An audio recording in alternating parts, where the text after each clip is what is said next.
Good morning, everyone. We're continuing to look at the Psalms this morning, and we're going into Psalm 39. But just a reminder that the church will be open this evening from 7 until 9 for private prayer. So if you would like to come down and just spend a little bit of time in quiet and in prayer in the church building, you can do that this evening. And at the same time, you can drop off any items that you would like for Storehouse. The baskets will be available there, and you can bring stuff for that. So that's for this evening. Just a reminder about that. We're going to read from Psalm 39 just now. I said, I will guard my ways that I may not sin with my tongue. I will guard my mouth with a muzzle so long as the wicked are in my presence. I was mute and silent. I held my peace to no avail, and my distress grew worse. My heart became hot within me. As I mused, the fire burned. Then I spoke with my tongue. O Lord, make me know my end, and what is the measure of my days? Let me know how fleeting I am. Behold, you have made my days a few handbreadths, and my lifetime is as nothing before you. Surely all mankind stands as a mere breath. Surely a man goes about as a shadow. Surely for nothing they are in turmoil. Man heaps up wealth and does not know who will gather. Now, O Lord, for what do I wait? My hope is in you. Deliver me from all my transgressions. Do not make me the scorn of the fool. I am mute. I do not open my mouth, for it is you who have done it. Remove your stroke from me. I am spent by the hostility of your hand. When you discipline a man with rebukes for sin, you consume like a moth what is dear to him. Surely all mankind is a mere breath. Hear my prayer, O Lord, and give ear to my cry. Hold not your peace at my tears. For I am a sojourner with you, a guest like all my fathers. Look away from me that I may smile again before I depart and am no more. Yesterday we mentioned that the Psalms are grounded in reality, very much grounded in reality, but focused on God. And really, it doesn't get any more real than Psalm 39. It's a difficult psalm for us to hear. It's a strange psalm, but actually if you have been coming to Ballygranny at the beginning of this year, the kind of language that the psalmist uses should be familiar to you. Do you remember Ecclesiastes? The language of this psalm is very, very familiar, very similar to the book of Ecclesiastes.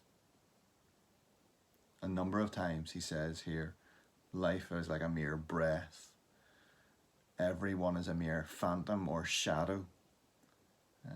All mankind is a mere breath. And that's exactly the same expression. In fact, it's exactly the same word as is used in the book of Ecclesiastes, which is translated there as vanity. Everything is vanity. It's nothing. It's a puff of air. And so the reality of this psalm comes from the frustration that the psalmist feels as he looks around at the world and says, what is God doing? Why? Again, that question comes, why do the wicked prosper? He looks around at the world and he's frustrated. He has questions, lots of questions and doubts. And he's even angry to a degree at God. You can see that here because he begins by saying, I'm not going to say anything because I'll only say the wrong thing. And I'm going to bottle it up inside. But he bottles it up and he bottles it up and he bottles it up until eventually he feels like he's going to burst and he has to speak and get it out there. And when he gets it out there and he says what his problem is, we recognize it. All mankind is a breath, whether they are wicked and wealthy or whether they are righteous and poor. All mankind is a breath. They all come to the same end. And it seems like it's meaningless. Why are they all the same? My days are fleeting, and the days of the wicked are fleeting. So Why should my days be miserable whenever I see them prospering in their wickedness? That's what he's saying.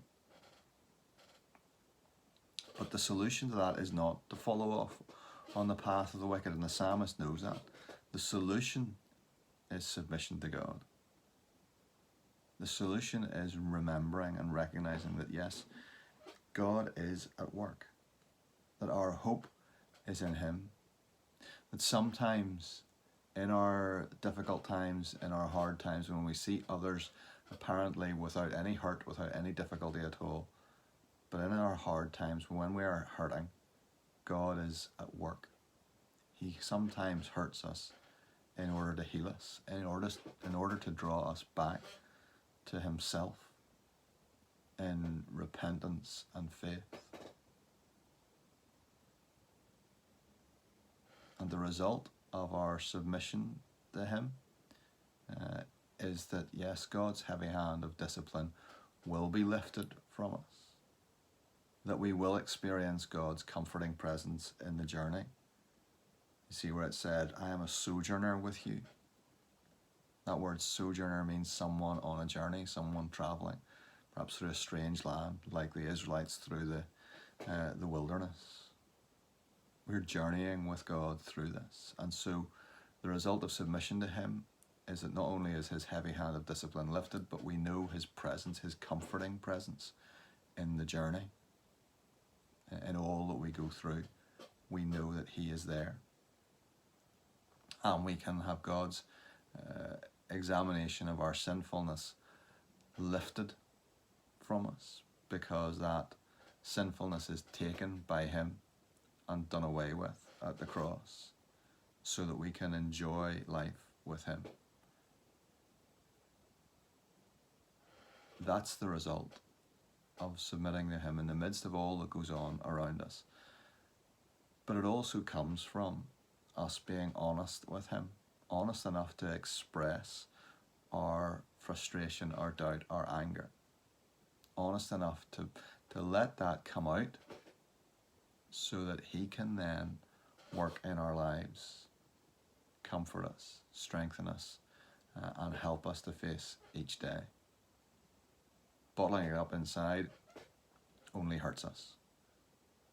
Getting it out to a God who loves us, who is compassionate, and who is our only hope in life and death, is the way to deal with those frustrations, those doubts, and those fears.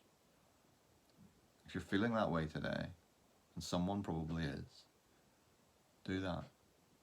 Don't bottle it up. Allow those things to come out to God. Focus your thoughts on him, and allow him to speak into your life and situation today. God bless you today. Take care.